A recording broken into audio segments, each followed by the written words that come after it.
પિતા વિહોણી દીકરીઓના લગ્ન કરાવનાર પીપી સવાણી ગ્રુપ દ્વારા આ વર્ષે 12મા સમૂહ લગ્નોત્સવનું આયોજન કરવામાં આવ્યું છે. પિયરિયું શીર્ષક હેઠળ આ સમૂહ લગ્નમાં 111 દીકરીઓના લગ્ન થશે.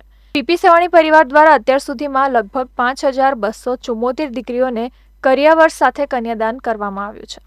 દર વર્ષે ડિસેમ્બર મહિનામાં આ સમૂહ લગ્ન પ્રસંગનું આયોજન કરવામાં આવે છે, જેમાં એવી દીકરીઓ હોય છે કે જેમના પિતા નથી અને ભાઈ પણ ન હોય, અથવા તો જેમની આર્થિક પરિસ્થિતિ ખૂબ જ નબળી હોય તેવી દીકરીઓના લગ્ન પીપી સવાણી પરિવાર દ્વારા ધૂમધામથી કરવામાં આવે છે. આ અંગે પત્રકાર પરિષદમાં માહિતી આપતા મહેશ સવાણીએ જણાવ્યું હતું કે આ વખતે સમૂહ લગ્નના માધ્યમથી વિવિધ આયોજનો કરવામાં આવ્યા છે, જેમાં લગ્નમાં આવનાર મહાનુભાવોને ₹50,000ના તુલસીના રોપા ભેટમાં આપવામાં આવશે, જેનાથી પર્યાવરણ જાગૃતિનો સંદેશ ફેલાવવામાં આવશે. આ સાથે આ રોપા પર અંગદાન જાગૃતિના ટેગ આપવામાં આવશે, જેથી કરી લોકોમાં અંગદાન પ્રત્યે જાગૃતતા આવે. આ ઉપરાંત લગ્ન બાદ પીપી સવાણી પરિવાર દીકરીઓના આરોગ્ય, સામાજિક અને શૈક્ષણિક ક્ષેત્રે પણ જવાબદારી નિભાવે છે. આ 12મા લગ્ન સમારોહમાં ગુજરાત, મહારાષ્ટ્ર, બંગાળ અને ઉત્તર પ્રદેશની દીકરીઓના લગ્ન કરાવવામાં આવનાર છે, જેમાં 2 દીકરીઓ મૂકબધિર અને 2 દિવ્યાંગ કન્યા છે. આ સાથે 2 મુસ્લિમ દીકરીઓ પણ છે, જેમને તેમના રીત રિવાજ પ્રમાણે લગ્ન કરાવવામાં આવશે.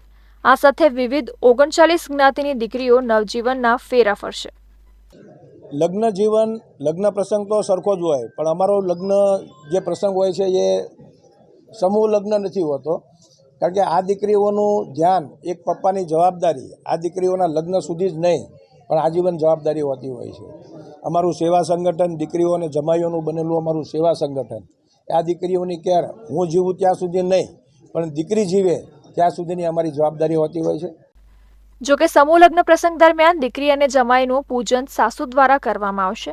આ આરતી અનોખી અને સંભવત પ્રથમ વખત થશે, જ્યાં વહુ અને જમાઈની આરતી તેની સાસુ કરતા હશે, જેથી કરી બંને પરિવારના લોકો એકબીજાને સમજે અને એકબીજાનો આદર કરે.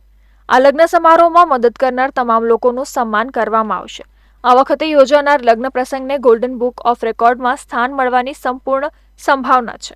એક જ પિતા એટલે કે મહેશ સવાણી દ્વારા 5274 દીકરીઓનું કન્યાદાન કરનાર એકમાત્ર પિતા તરીકે નોંધાશે. આ સાથે પર્યાવરણ સંદેશ તરીકે 50,000 તુલસીના છોડ આપી એક નવો રેકોર્ડ સ્થાપશે. તો આ લગ્ન સમારોહમાં 370 ફૂટ લાંબુ તોરણ પણ બનાવવામાં આવ્યું છે, જેની પણ ગોલ્ડન બુક ઓફ રેકોર્ડમાં નોંધણી થશે. આ સમૂહ લગ્નમાં દીકરીઓને આશીર્વાદ આપવા ગુજરાત રાજ્યના મુખ્યમંત્રી ભૂપેન્દ્ર પટેલ, કેન્દ્રીય મંત્રી CR પાટીલ, કથાકાર મોરારી બાપુ સહિત રાજ્ય સરકારના મંત્રીઓ, અધિકારીઓ, સાધુ સંતો અને જાણીતા વક્તા અને ગાયિકાઓ ઉપસ્થિત રહી નવદંપતીઓને આશીર્વાદ પાઠવશે.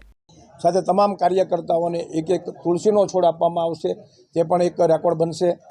અને સાથે સાથે golden book of world record, એક નવો રેકોર્ડ કે એક જ પપ્પા દ્વારા, એક જ પિતા દ્વારા જે જવાબદારી સહિત દીકરીઓને ભણાવે, તે 5274 દીકરીઓને એક જ વ્યક્તિ ભણાવે અને પપ્પાની જવાબદારી લે, તેવો પણ એક રેકોર્ડ થનાર છે.